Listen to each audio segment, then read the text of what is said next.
नमस्ते सम्पूर्णमा सर्वप्रथम त जय गोर्खा सबैलाई म रोशन तामाङ रोजगार समाचार 2.5 मा एकपल्ट फेरि न्यानो स्वागत जनाउँदै आजको यस भिडियोमा हामी डिस्कस गर्नेछौँ Indian army NCC special entry men's recruitment notification 2026 notification officially release भइसकेको छ। सर्भिस कमिसन नन टेक्निकल ब्रान्चको लागि छ। अनम्यारिड मेल क्यान्डिडेटले अप्लाई गर्न सक्नेछ। केवल पुरुष क्यान्डिडेट एलिजिबल रहनेछ। ध्यान दिनुस् यो चिजलाई।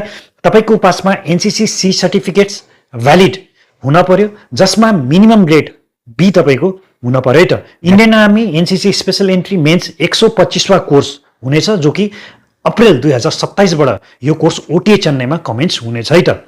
नोटिफिकेसन की हाइलाइटको कुरा गर्नु पर्दाखेरि अर्गनाइजेसन नेम छ इन्डियन आर्मी, एन्ट्री छ तपाईको NCC special entry scheme men's, course छ तपाईको 125 वा कोर्स अप्रिल 2027 बाट कमेन्स हुनेछ। टोटल भ्याकेन्सी 70 दिएको छ।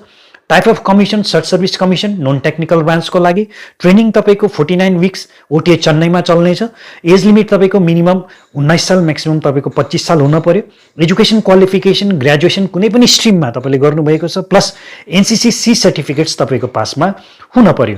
लास्ट डेट तपाईले 20 अगस्त 2026 सम्म अनलाइन फर्म भर्न सक्नुहुनेछ है त। भ्याकेन्सी डिटेलको कुरा गर्नु पर्दाखेरि क्याटेगोरी अनि भ्याकेन्सी यहाँ तपाईले देख्न सक्नुहुनेछ। जनरल क्याटेगोरी यानी कि एनसीसी सी सर्टिफिकेट्स होल्डरको लागि 63 vacancy. Ward of battle casualty Indian army पर्सनलको लागि 7 भ्याकेन्सी, टोटल 70 भ्याकेन्सी यहाँ दिएको छ। एलिजिबिलिटी क्राइटेरिया कस्तो हुन पर्यो त भन्दाखेरि यहाँ तपाईले देख्न सक्नुहुँदैछ क्राइटेरिया अनि डिटेल्स। एज लिमिटको कुरा गरौँ 19 देखि लिएर 25 साल।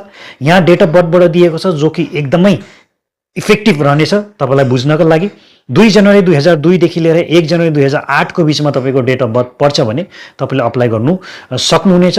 एजुकेसन क्वालिफिकेसनको कुरा गर्नु पर्दाखेरि ब्याचलर डिग्री तपाईले कुनै पनि स्ट्रिममा रिकग्नाइज युनिभर्सिटीबाट गर्नुभएको छ तपाईले अप्लाई गर्न सक्नुहुनेछ। एनसीसी सी सर्टिफिकेट्सको कुरा गर्नु पर्दाखेरि valid NCC C certificates minimum B grade तपाईको हुन पर्यो है त अप्लाई गर्नको लागि। एनसीसी सर्भिस यो एकदमै म्यान्डेटरी छ, जरुरी छ तपाईले बुझ्नको लागि। मिनिमम 2 देखि लिएर 3 साल तपाईले सिनियर डिभिजन या फिर तपाईले सिनियर विङमा तपाईले सर्भिस दिएको हुन पर्यो। म्यारिटल स्टेटसको कुरा गर्नु पर्दाखेरि अनम्यारिड मेल क्यान्डिडेटले मात्र अप्लाई गर्न सक्ने छ। यहाँ एउटा नोट दिएको छ। यो नोट केवल ward of battle casualty of Indian army पर्सनलको लागि छ। तपाईको लागि एनसीसी सी सर्टिफिकेट्सको जरुरी छैन।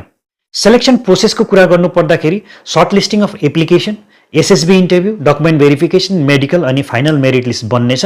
यहाँ तपाईको रिटन एक्जामिनेसन हुने छैन त, ध्यान दिनुहोस् यो चिजलाई। इम्पोर्टेन्ट डेटको कुरा गर्नु पर्दाखेरि opening date of online registration 20 जुलाईबाट सुरु भइसकेको छ। लास्ट डेट तपाईको 20 अगस्त 2026 दिएको छ। कोर्स कमेन्स तपाईको अप्रिल 2027 देखि सुरु हुनेछ।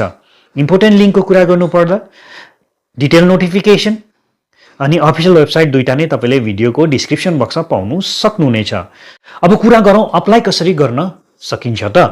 यदि तपाई इन्डिभिजुअली आफै अप्लाई गर्न चाहनुहुन्छ भने सर्वप्रथम तपाईले आर्मीको अफिसियल वेबसाइट भिजिट गर्न पर्नेछ। यहाँ तपाईले वेब एड्रेस देख्न सक्नुहुँदैछ। कुनै पनि ब्राउजरमा गएर तपाईले सर्च गर्नु सक्नुहुनेछ। जस्तो वेब पोर्टल ओपन हुनेछ तपाईले रेजिस्ट्रेसनको कारबाही गर्न पर्नेछ। आईडी पासवर्ड तपाईले पाउनुहुनेछ। त्यही आईडी पासवर्ड लिएर लगइन गरेर फर्दर तपाईले एप्लिकेसन फर्म सजिलैसँग भर्नु सक्नुहुनेछ। एकपल्ट फर्म चेक गर्नुहोस्, सही छ तपाईले फर्म सबमिट गर्न सक्नुहुनेछ। सबमिट गरिसकेपछि प्रिन्ट आउट गरेर तपाईले फर्म राख्न पर्नेछ, किनकि फ्युचर रेफरेन्सको लागि त्यो काम आउनेछ। यदि तपाईलाई आजको यो भिडियो राम्रो लाग्यो, इन्फर्मेटिभ लाग्यो भने लाइक गरिदिनुहोस्, सेयर गरिदिनुहोस् अनि च्यानललाई ज्यादा से ज्यादा सब्स्क्राइब गरिदिनु होला, ताकि आउने दिनमा जो भी म नयाँ भिडियो युट्युबमा अपलोड गर्नेछु त्यो तपाईले देख्न सकोस्। आजको लागि यति नै। नेक्स्ट भिडियो फेरि नयाँ नोटिफिकेसन लिएर उपस्थित हुनेछु। तबसम्मका लागि मलाई बिदा दिनुहोस्। जय हिन्द, जय गोर्खा।